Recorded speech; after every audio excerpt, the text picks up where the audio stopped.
नमस्कार दोस्तों, मैं हूं बसंत और आज की इस खास वीडियो में आपका स्वागत है। दोस्तों, आज की इस खास वीडियो में हम आपको बताएंगे, जैसा कि आप जानते हैं कि बिहार महादलित विकास मिशन के मिशन निदेशक के द्वारा विकास रजिस्टर वर्जन 2.0 में दो सूचकांक जोड़े गए थे। जो कि जैसे ही आप विकास रजिस्टर वर्जन 2.0 को ओपन करते हैं तो सबसे पहले जो आपको दिखता है वो नए दो सूचकांक जोड़े गए हैं। उसमें है पारिवारिक अद्यतन के 6वें पृष्ठ पर 53A और 53B तथा टोला के सामाजिक और भौगोलिक सूचकांक के सूचक पृष्ठ संख्या 26, 26A और 26B जोड़े गए हैं। ये महत्वपूर्ण अपडेट विकास रजिस्टर वर्जन 2.0 में किए गए हैं और बहुत सारे हमारे जो विकास मित्रों के द्वारा इसका अपडेट भी किया गया है। लेकिन पूरे अगर हम बिहार की बात करें, प्रत्येक जिला वाइज बात करें, तो जिला वाइज जो आंकड़ा है अद्यतन का वो 60% है, 65% है, 70% तक है, उससे ज्यादा नहीं।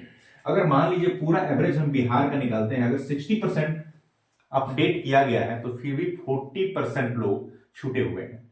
और जो लोग 60% अपडेट किए हैं तो कुछ ऐसे ही अपडेट नहीं कर देना है। जेन्युइन भौगोलिक सूचकांक में आपको जेन्युइन अपडेट करना है, जेन्युइन ऑप्शन को चुनना है, ताकि जो उस टोले के लिए परफेक्ट हो, उस टोले की प्राथमिकता को रखता हो। तो चलिए हम आपको लेके चलते हैं मोबाइल के स्क्रीन पर और वहां आपको बताते हैं कि जो दो सूचकांक जोड़े गए हैं उसको आप कैसे अपडेट करेंगे। बहुत सारे हमारे जो विकास मित्र हैं, जो ऑप्शन मिल रहा है उसी को सिलेक्ट करके उस पर ज्यादा कुछ विचार नहीं कर रहे हैं, डाल रहे हैं, जिससे क्या होगा ना कि मिशन को गलत रिपोर्ट जाएगा। आप मुख्य जो उद्देश्य है उस टोले का, उस उद्देश्य से आप भटक जाएंगे या वहां के लोग भटक जाएंगे, टोले के जो परिवार है वो भटक जाएगा। इसलिए मुख्य उद्देश्य को ढूंढना जरूरी है, उनकी मुख्य जो आवश्यकता है उसको ढूंढना आपको बहुत ज्यादा जरूरी है। तो चलिए हम आपको मोबाइल के स्क्रीन पर दिखाते हैं। दोस्तों, तो मैं आपको लेके आ गया हूं विकास रजिस्टर वर्जन 2.0 के मोबाइल के स्क्रीन पे। और जैसे ही आप लॉगिन करेंगे तो जो मेन पेज इंटरफेस खुलेगा उस पर आपको लिखेगा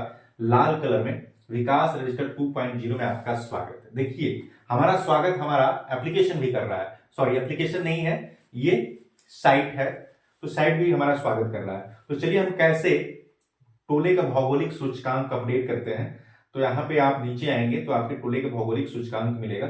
जो ये मेरा पंचायत का है, मेरा विकास रजिस्टर है, तो मैं अपने में ही खोल के आपको दिखाता हूं। जैसे यहाँ ऊपर लिखा है बसंतपुर, मैंने इस टोला मोहल्ला जो बस्ती है उस पर क्लिक करेंगे। जैसे इस पर क्लिक करेंगे तो एक हमारा नया इंटरफेस खुल के आएगा जो यहाँ आपको दिख रहा है। सबसे पहले मेरा टोला का नाम दिख रहा है, उसके बाद टोला मोहल्ला के जीआईएस जो हमने जीआईएस किया है। तो हम इन सब बातों पे चर्चा नहीं करेंगे, जो मेन मुद्दा है उस पर हम चर्चा करेंगे। हम डायरेक्ट चले आते हैं नीचे 26 नंबर पे। देखिए यहाँ पे लिखा हुआ है टोला बस्ती से संबंधित सबसे प्रमुख आवश्यकता क्या है। दोस्तों, अब जिस टोले की विकास रजिस्टर आप खोल रहे हैं ना, उस टोले में देखना है सबसे प्रमुख, कुछ भी नहीं, सबसे प्रमुख आवश्यकता क्या है। देखिए सबसे पहले लिखा है ए, देखिए लिखा हुआ है ए नंबर पे प्रथम प्राथमिकता, फर्स्ट प्रायोरिटी। इसमें लिखा है टोला, इस पे ऑप्शंस मिलेगा आपको, देखिए पेयजल। अब जिस टोले में आप जा रहे हैं ना तो उसमें आपको ढूंढना है कि वास्तव में इस टोले में क्या जरूरत है, जो सबसे ज्यादा जरूरत है। अब सपोज कीजिए आपको यहाँ पे आम, केला, लीची, अनानास, बहुत सारे फल रखे गए हैं, तो आपको सबको नहीं खाना है, इसमें से सबसे ज्यादा आप क्या इसमें से पसंद कर रहे हैं, जो आपकी जरूरत हो उसको चुनना है। तो वैसे ही उस टोले में सबसे ज्यादा जरूरत क्या है उस पर ध्यान रखना है। तो देखिए लिखा है पेयजल, तो क्या उस टोले में पेयजल की मुसीबत है तो उसको लिखना है। आंगनबाड़ी केंद्र नहीं है, अगर सबसे बड़ा जरूरत आंगनबाड़ी केंद्र का है तो आंगनबाड़ी केंद्र आप भरेंगे। विद्यालय की स्थापना, उस टोले में विद्यालय है या नहीं है, सबसे पहले ये देखना है। अगर विद्यालय है तो यहाँ विद्यालय चयन करने की कोई मतलब ही नहीं होता है। विद्यालय नहीं है तो बाकी और भी क्या जरूरतें हैं, अगर उसमें से सबसे ज्यादा महत्वपूर्ण विद्यालय होगा तो विद्यालय को आप चुनेंगे। टोले के बच्चों की विद्यालय जाना, औपचारिक शिक्षा से जुड़ना, शिक्षा छीजन रोकना, क्या ये जरूरी है। तो आपको देखना है कि क्या इस टोले के बच्चे प्रॉपर विद्यालय जा रहे हैं। ऐसा नहीं कि बच्चों का नामांकन विद्यालय में हो गया लेकिन वो पढ़ने जाते नहीं है, बकरी चराने चले जाते हैं, खेत में काम करने चले जाते हैं, या दिन भर गांव में गुल्ली डंडा खेलते हैं, सिसैली खेलते हैं। तो क्या ऐसा है? ये आपको ध्यान रखना है। और आप उस टोले में जाते हैं, देखते हैं, समझते हैं, तो आपसे ज्यादा और कोई बेहतर नहीं जान सकता है। संपर्क पथ, क्या उस टोले में जाने के लिए रोड है? क्या इस रोड की सबसे ज्यादा जरूरत है? ये आपको ध्यान रखना है।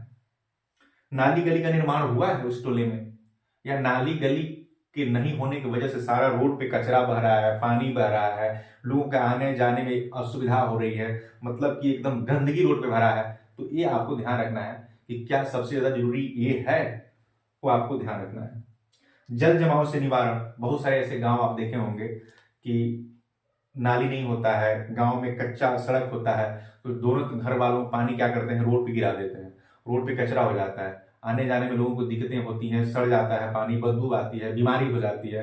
तो देखना है कि सबसे ज्यादा जरूरत क्या है। तो क्या अगर ऐसा है, अगर वो सबसे ज्यादा जरूरत है, तो आपको चुनना है। जल योजना में सतत पानी की व्यवस्था, जल मीनार की जरूरत है उस टोले में, अगर सबसे ज्यादा जरूरत है तो आपको चुनना है। स्वास्थ्य सुविधा, देखना है कि क्या उस टोले में लोग अगर बीमार हो जाते हैं तो पंचायत में स्वास्थ्य केंद्र बना है या नहीं बना है, वहां के लोगों को स्वास्थ्य सुविधा का लाभ मिल रहा है, नहीं मिल रहा है, वो आपको ध्यान में रखना है। क्या उस टोले में बिजली का सप्लाई है या नहीं है, तो इसको ध्यान में रखना है आपको। शौचालय उस टोले में बना हुआ है, व्यक्तिगत शौचालय है या सामुदायिक शौचालय है, किसकी ज्यादा जरूरत है, इसका ध्यान रखना है। टोलावासी परिवारों को आवास की आवश्यकता है, ऐसा तो नहीं है कि पूरा टोला फूस का पड़ा है, दुर्भाग्य से कहीं गर्मी का मौसम चले, एक चिंगारी जल जाए तो पूरा टोला साफ, तो ऐसी परिस्थिति तो नहीं है। अगर ऐसी परिस्थिति है तो आवास की आवश्यकता है। तो उस तरह की अगर कोई टोला है तो उसको टोलावासी परिवारों के आवास की आवश्यकता को चिन्हित करेंगे। उसके बाद मैं आपको बता दूं, टोलावासी परिवारों को जमीन की आवश्यकता, कोई ऐसा आपका टोला तो नहीं है जहां जो लोग बसे हैं, अनुसूचित जाति जनजाति के लोग, उनका अपना जमीन नहीं है, किसी जमींदार के जमीन पे बसे हैं, या किसी गैर मजरूआ जमीन पे बसे हैं, या किसी आम गैर मजरूआ जमीन पे बसे हैं, जिनके पास कोई पेपर नहीं है, कोई दबंग द्वारा उनको धमकाया जाता है, डराया जाता है, या उनको अपने कब्जे में रखा जाता है ताकि वो लोग उनका काम करें, उनके दबाव में रहें, उनका कहना माने, उनका बात माने, शिक्षा स्वास्थ्य रोजगार से उनको दूरी बनाए रखा जाए। कुछ ऐसा परिस्थिति, कोई ऐसा परिस्थिति तो नहीं है, तो उसका भी आपको ध्यान रखना है। या लास्ट में है अन्य। दोस्तों मैंने इतना सारा चीज बताया, जो वहां सबसे ज्यादा जरूरी है उस चीज को चिन्हित करना है।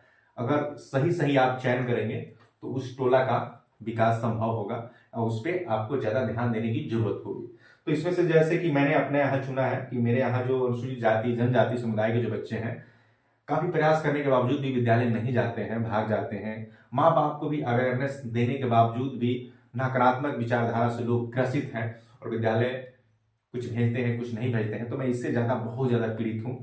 तो मैंने अपने यहाँ चयन किया है, टोले के बच्चों को विद्यालय जाना, औपचारिक शिक्षा से जोड़ना, शिक्षा सृजन रोकना।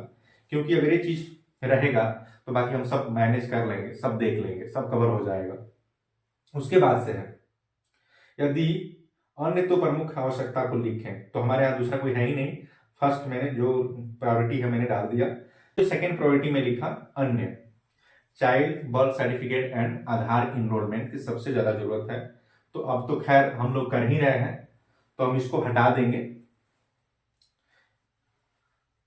बी में है द्वितीय प्राथमिकता में सेकेंड प्रायोरिटी, तो हम यहाँ पे अन्य सेलेक्ट किए थे क्योंकि अभी आधार का कैंप नहीं लग रहा था। आधार के मैंने बहुत सारा कोशिश किया था और जन्म प्रमाण पत्र बनाने के लिए बहुत सारी कोशिश की थी, लेकिन उसकी सुगम व्यवस्था नहीं हो रही थी, तो बहुत ज्यादा दिक्कत था। लेकिन अब तो सुगम व्यवस्था हो गई है, तो हम यहाँ अन्य हटाएंगे। और टोलावासी परिवारों को जमीन की आवश्यकता, क्योंकि जितने लोगों की जमीन है ना वो अपना नहीं है, किसी बसाए हुए जमीन में बसे हैं, उनके पास कोई पेपर नहीं है, पेपर नहीं है तो उसका कोई जमीन नहीं है।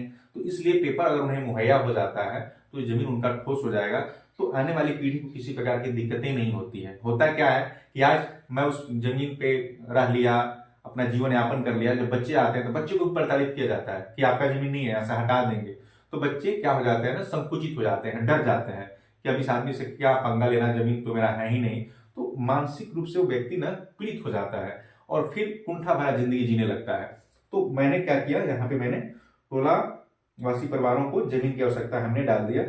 और बाकी का जो रिमार्क्स है, रिमार्क्स में जो भी आप डालना चाहते हैं डाल के आप क्या कीजिएगा, यहाँ सबमिट कीजिएगा। जैसे ही आप सबमिट कीजिएगा तो सक्सेसफुल का आ जाएगा यहाँ पे।